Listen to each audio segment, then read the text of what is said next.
Inscreva-se em nosso canal e ative as notificações.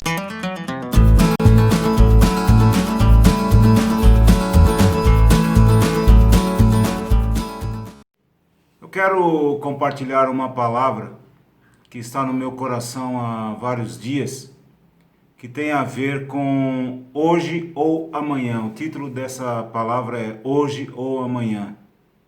E eu tenho pensado nisso já há bastante tempo, porque nós temos um hábito de postergar tudo para amanhã. Tudo aquilo que a gente pode fazer hoje, nós temos a mania de deixar para amanhã. Por outro lado, a gente vê que fazemos planos, né? Queremos ir aqui ou acolá, nós queremos falar com fulano de tal, ou deixa de falar, faremos isso ou aquilo, construiremos, viajaremos, mudaremos, enfim, tudo no futuro. Só que nós nos esquecemos que nós não somos donos do tempo. Nós não somos donos do amanhã.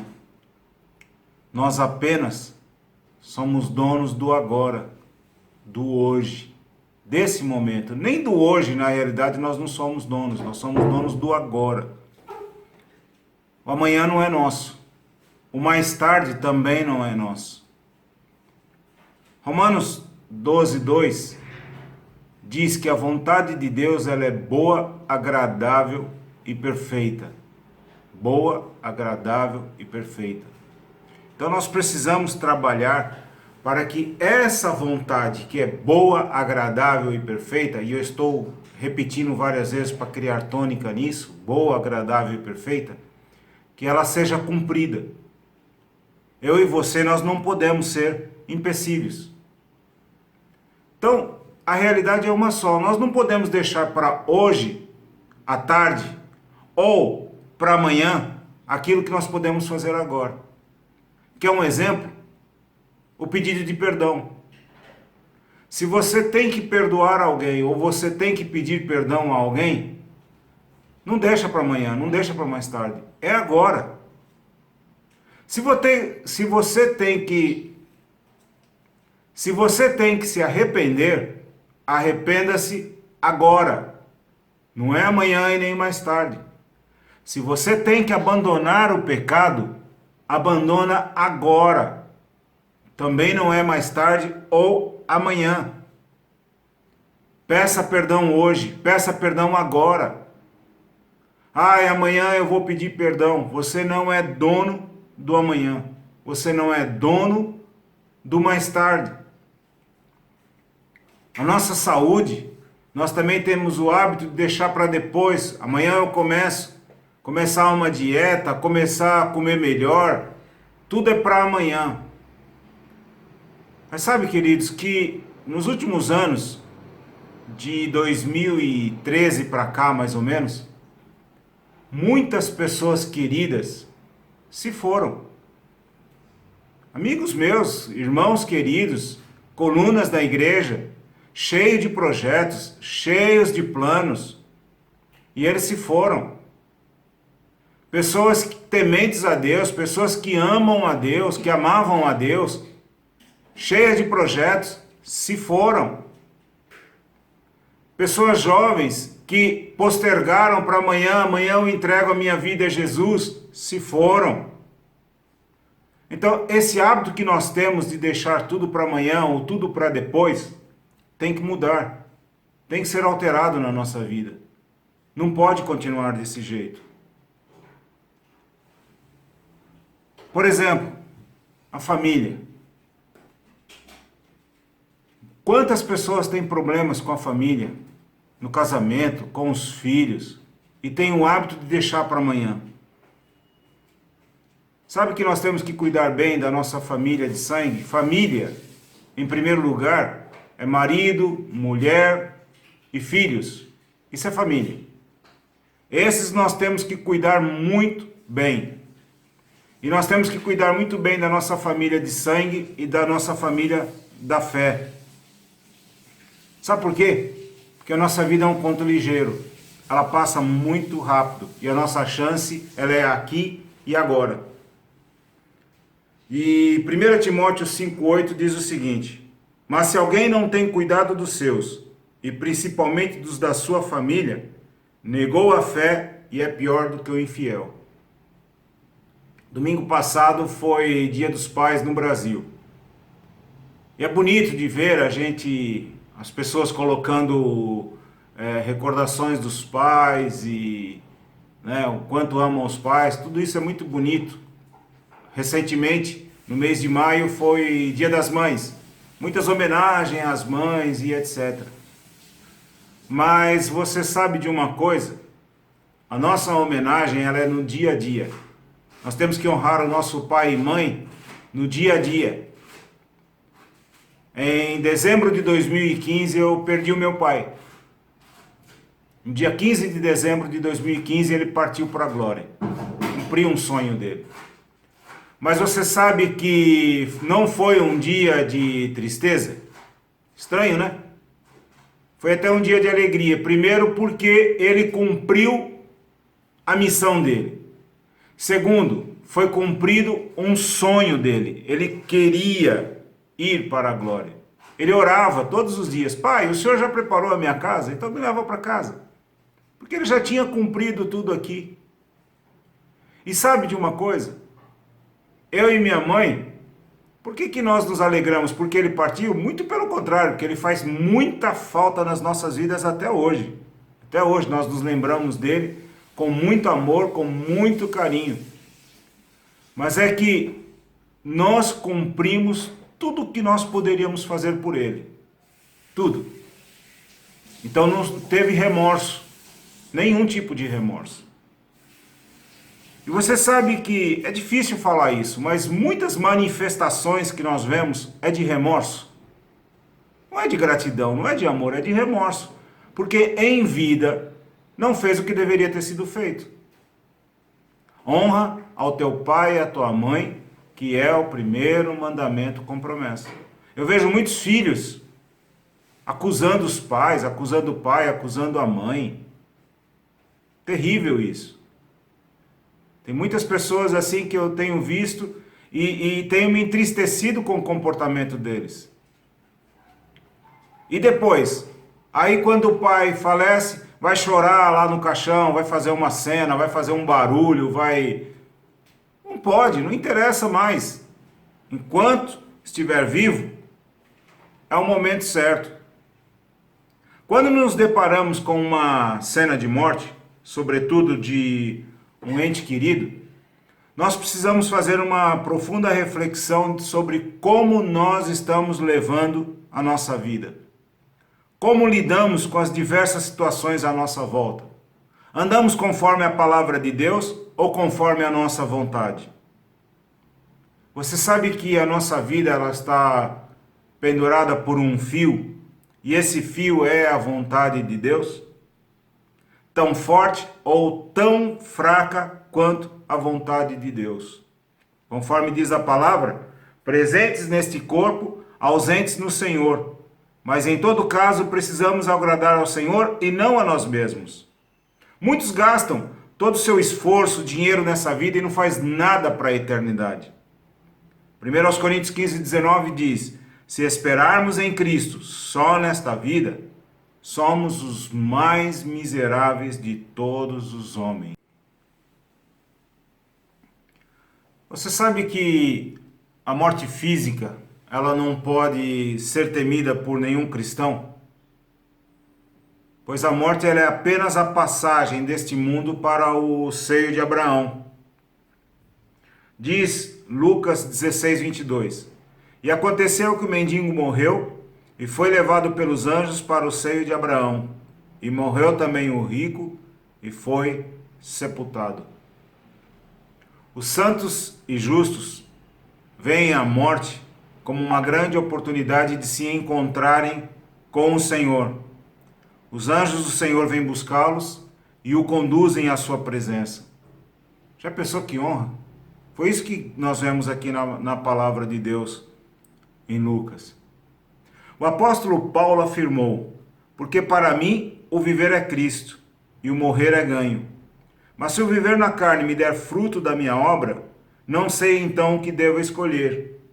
mas de ambos os lados estou em aperto, tendo desejo de partir e estar com Cristo, porque isto é ainda muito melhor. Filipenses 1, 21 a 23. E o mesmo apóstolo disse: porque se vivemos, para o Senhor vivemos, e se morremos, para o Senhor morremos, de sorte que ou vivamos ou morramos, somos do Senhor. Romanos 14, 8. Uma vez eu ouvi um pastor dizer que, com muita ênfase, que a morte é uma violência. E de fato até é, né? Porque é a separação dos nossos entes queridos, das pessoas a quem amamos e que, pelo menos aqui nessa vida, nós não vamos vê-los mais. Nós temos o consolo de que nós vamos vê-los lá na glória. Mas o Salmo 116,15 diz o seguinte: preciosa é a vista do Senhor a morte dos seus santos.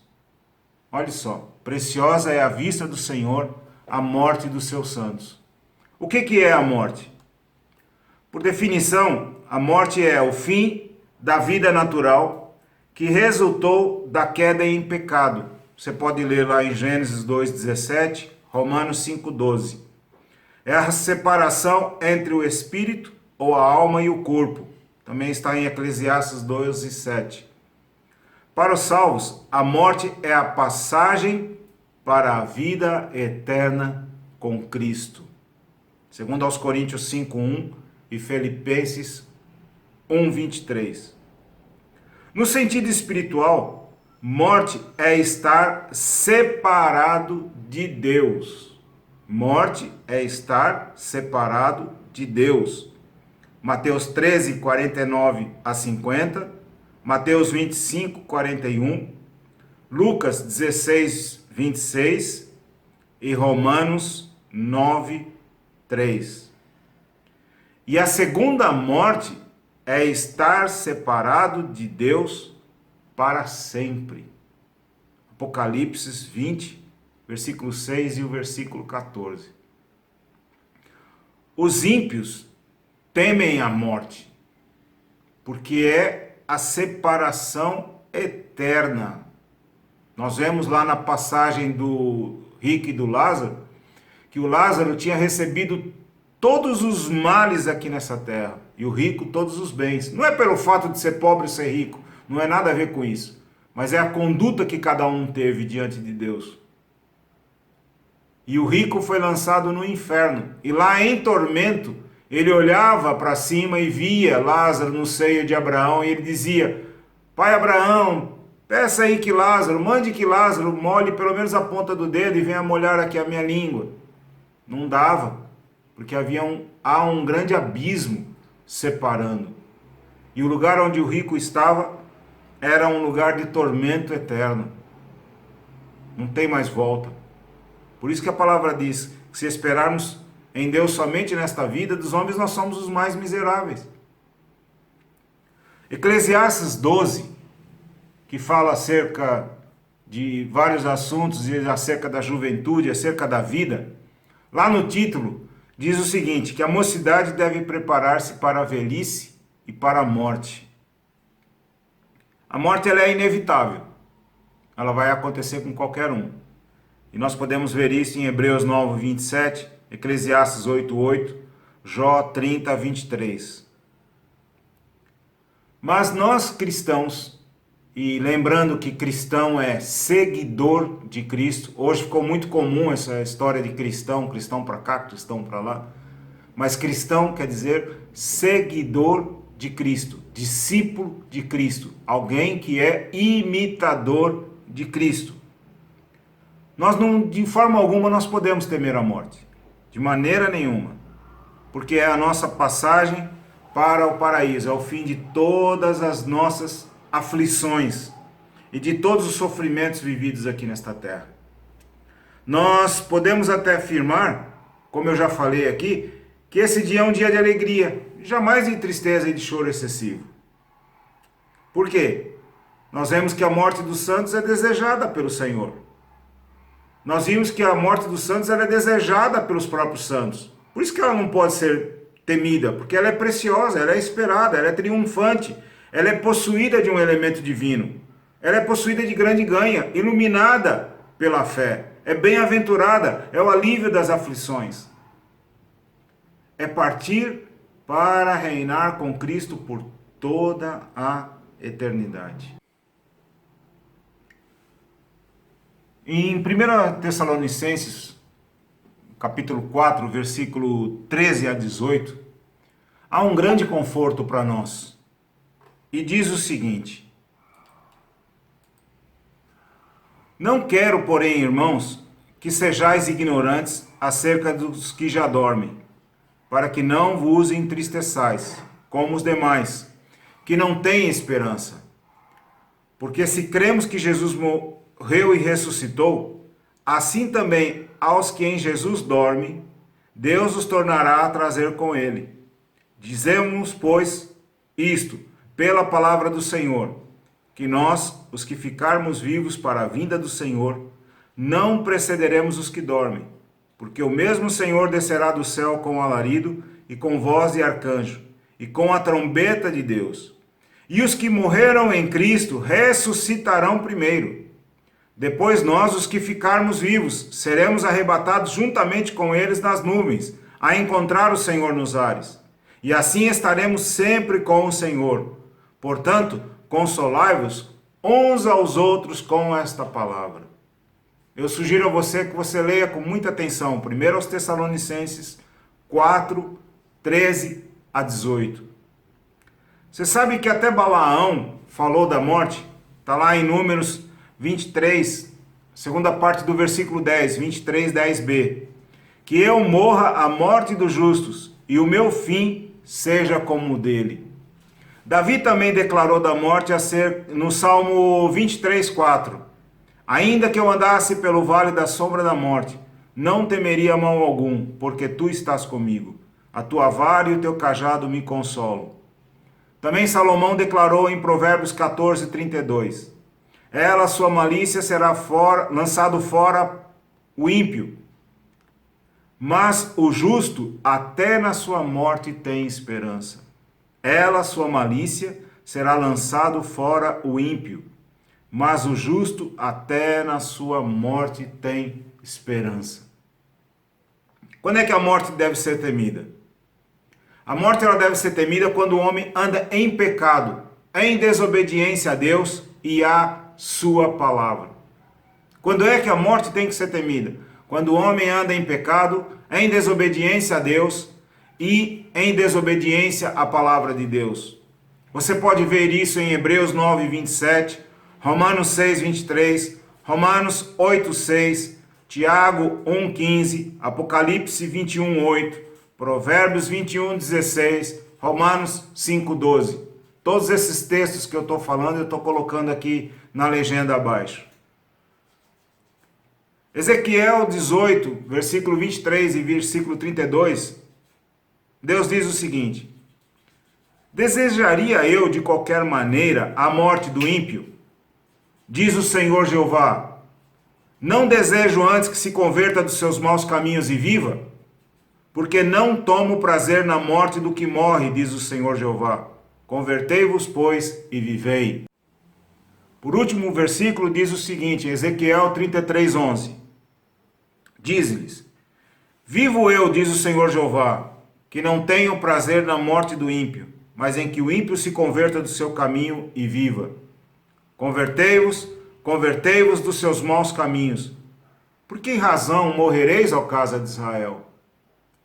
Sabe, queridos, essa palavra me veio ao coração já há bastante tempo. Já tem uns 2 anos, mais ou menos. E ela estava guardada. E nesses últimos dias, eu tenho meditado muito sobre os tempos que nós estamos vivendo. Esse tempo de pandemia que aconteceu aí, né, atingiu o mundo inteiro, está afetado por isso. Muita gente morreu. Muita gente foi infectada e, graças a Deus, muita gente foi curada. Nós podemos perceber que o mundo está num pânico muito grande.